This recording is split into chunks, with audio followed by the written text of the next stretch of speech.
Música de l'ànima teixida amb paraules.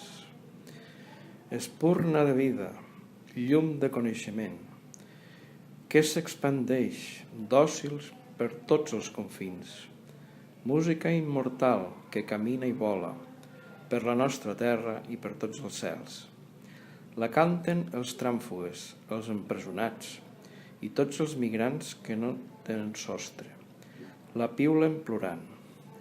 Llàgrimes que cauen tan endins del cor que commouen l'ànima dels àngels de Rilke, closa en la natura. La fan trontollar, música que atura aquell caminant en veure la cigonya i el seu vol rasant, sense cap frontera que li barri el pas, puntejar lleugera sobre la teulada que li fa de niu. I ell no pot volar, poesia, música de l'ànima teixida amb paraules.